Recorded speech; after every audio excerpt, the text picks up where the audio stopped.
Alright, what's up guys? Today I'm in the middle of like an AMA on Reddit. I'll upload this later. I'm not uploading this the day of. You know me, I batch my content. It's what I do. Anyways, had a couple questions relating to, like ZZ and Petrus, why I think they suck, why I'm such a meanie, why are you so mean to ZZ, Jay? And I've had some ideas and gained a little perspective just from, thinking about how to respond to these questions that I haven't really put forth before, so I want to do that today. So as we all probably know, right now in 2020, it's really the big two. Sorry ZZ users, I really don't think there's a big three anymore. But once upon a time, there was a big four. And a lot of people, I think they might have the idea that, we were just dumb back then and we didn't realize that Petrus and ZZ sucked back in the day. And I think I might have thought this a little bit too myself, but I really don't think that's the case, and here's why. So let's think back to 1980, for example. So like in the 80s, we had the Petrus method and we had CFOP.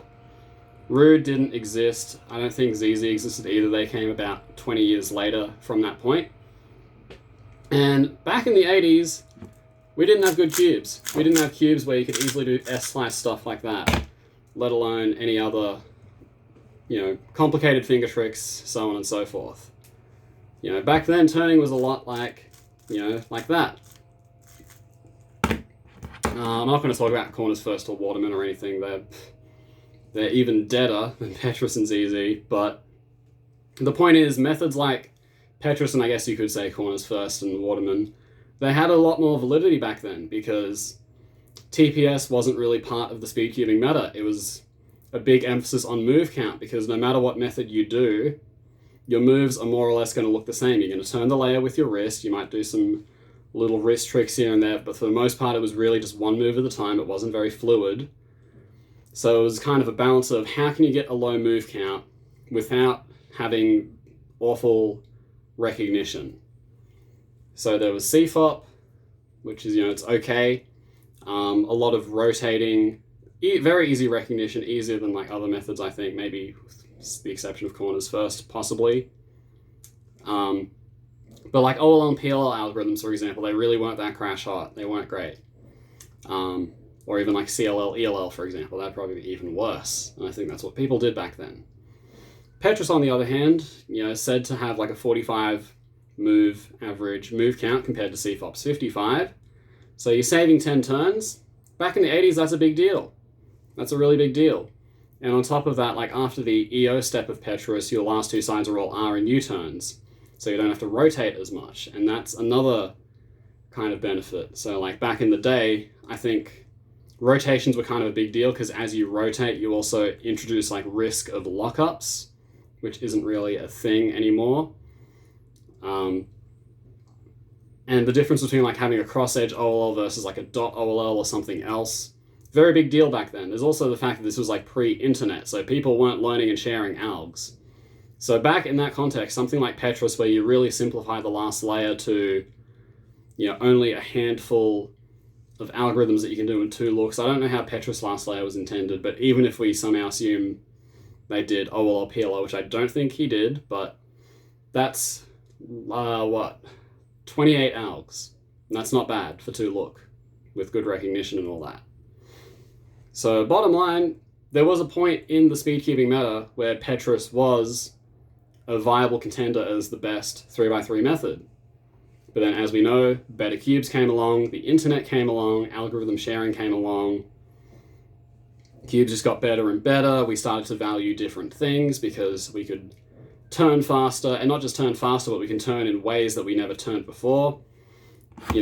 Back on the Rubik's brands, like even doing something as simple as that would be considered insane, let alone doing like an F-sexy F-prime with such clean finger tricks. So as this started to happen, CFOP got better and better. It became more and more valuable. And then Petrus, because of the slightly more difficult recognition, harder to plan stuff, because doing block building on the fly, doing edge orientation on the fly is obviously a lot more difficult than just doing F12 pairs on the fly.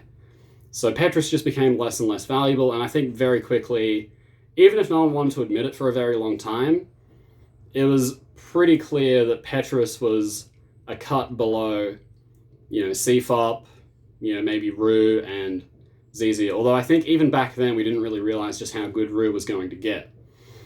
So that's what I have to say more or less about Petrus. And then like with Rue, came along in 2004. Again, showed like similar move count potential to Petrus. There was no rotations, which was a big deal for the whole solve. But there was a lot of MU turning, and I think when the method first came out, doing MU turning kind of sucked. You'd pop your cube, you would lock up very easily, doing the turns fluidly with all the pushes and the flicky stuff wasn't really a thing. So Rue wasn't really seen as valuable or on the same level as CFOP. But as the years went on, similar with CFOP, hardware got better, so the finger tricks got better, and the ability to do a nice actually ergonomic, people say ZZ's ergonomic, but it's RUL gen. I'm not going to call that ergonomic. Hell no. But that's a debate for another day. Bottom line, hardware got better. And then, of course, with the internet, we were able to share tricks easier, although I don't think there's as many tricks with Rue as there are with CFOP, but again, that's kind of by the by. And now today we have Rue solvers. Well, we have one Rue solver that has a sub-6 official average, and I'm sure over the coming years we're going to have more and more of them. So, rivaling our best CFOP solvers. So because of all that, because MU turning is a lot better than it used to be, we now know that Rue is probably on the same level as CFOP for two-handed, and because we decided to allow table abuse, which is controversial, but I think it's a good call because it's hard to tell when someone doesn't use the table, the cube can slip, blah, blah, blah, DNFing for that. Bit harsh, but because of table abuse and being able to do MU turns with the table, combined with the fact that for one-handed, not able to rotate is a very, very big deal, much bigger than it would be in two-handed. It's not the most important thing, but the fact that you're not rotating and you don't have to do L moves, so it's all just fat RRU type stuff after first block, combined with the lower move count on top of that already, is pretty much why Rue is now the best method for one-handed. And again, in 2004, when cubes popped, when cubes didn't reverse corner cut, we couldn't really predict that. So in some ways you could say Rue was ahead of its time. I really think it was just someone putting their ideas out to the universe, and as hardware progressed, it just started to hold more and more value. I'm going to blow my nose really quick. A little bit stuffy. So yeah, as you can probably tell, I've basically come to the conclusion that as hardware has advanced, it's really changed where these methods sit in the kind of speedcubing meta. And then for like ZZ is like the final example, that came out in like 2004. I think back then when cubes had crappy corner cutting, and I think people had the idea that rotating was slow, probably because it still was to an extent, not as much as in the 80s. Actually, I'm not really sure. I just know that nowadays, like rotating, people overrate how important not rotating is and how much CFOP solvers rotate. Like we realistically rotate maybe 2 times a solve if we're being smart.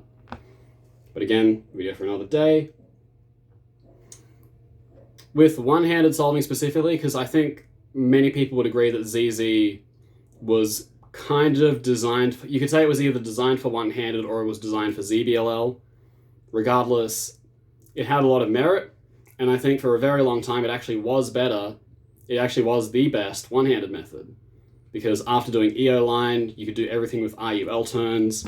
You wouldn't have to do like clunky Y rotations or X rotations, just Z. Nice, easy turning. And then you get easier last player cases on average because you could either do OLL with only R and U moves, or you could do ZBLL. Stuff like that. My cat has just walked into my room. What do you want? He wants some attention. There you go. But yeah, as cubes got better and better, the, I guess, problems that CFOP might have had for one-handed, they just kind of went away because fancier turning was possible. Like F moves. I think the big thing with CFOP and one-handed is once cubes got to the point where F moves were really easy to do, I think that's what killed ZZ more than anything. I don't think it was ever really a contender for two-handed, to be honest, even back in the day, because I don't think the move count was that much better. It was like a 5-move difference with much more intuitive solving. versus like F12, which can be algorithmic and should be if you're doing it relatively right. But yeah, like after like the Diane era of cubes, like once we had like the way long and stuff like that, F moves got a lot easier than they used to be on like Xanchis and stuff. So I think in that period, like ZZ and CFOP were probably equal for one-handed. And now that we have magnets and like ridiculous corner cutting both ways, I think that's kind of what killed ZZ. So basically, as time goes on and as hardware progresses, the value of different methods will change. And maybe we'll see a hardware advancement in the future that really buffs Rue for two-handed potentially. I don't know what that would look like. I don't know how that would manifest exactly, but it could happen. Or maybe it'll make some other method we haven't heard of viable. I kind of doubt that. Because on modern hardware, it's very easy to do all of the finger tricks for like Rue and CFOP anyway. It's hard to imagine how they would get easier, but then again, we didn't really imagine magnets for a long time either. And that became a thing. So yeah, those are my thoughts. Bottom line, I really don't think there's a big 4 anymore. I think there's a big 2. But that doesn't mean that we were wrong to think there was a big 4 back in the day in the context of worse hardware and, you know, the community, the online presence developing and having kind of less minds, you know, contributing ideas into the mix. I think it made sense for there to be a big 4. And it kind of sucks that there's only 2 methods that are like relevant for two-handed specifically. I think one-handed, you could say CFOP's relevant, and I mean like rankings wise it kind of is, but like let's be real, Rue's eventually going to have the records for one-handed. It is. Don't try to debate me on that just because CFOP's number 1 for now. It's gonna happen. I'm not happy about it either. I am a CFOP solver till the day I die, but even I know that it's gonna eventually happen for one-handed. It's just a matter of the right person coming along. Yeah, that's just it. Those are my thoughts. Let me know what you think. Maybe talk about how it maybe relates to other events like 4x4 and 5x5. I think there's a similar case to be made there. As hardware got better, doing the kind of awkward turns you need to do for Yao centers suddenly stopped being a big issue. And I think that's kind of what's made Yao better for, you know, 4x4 and especially, well, 5x5 and especially 4x4.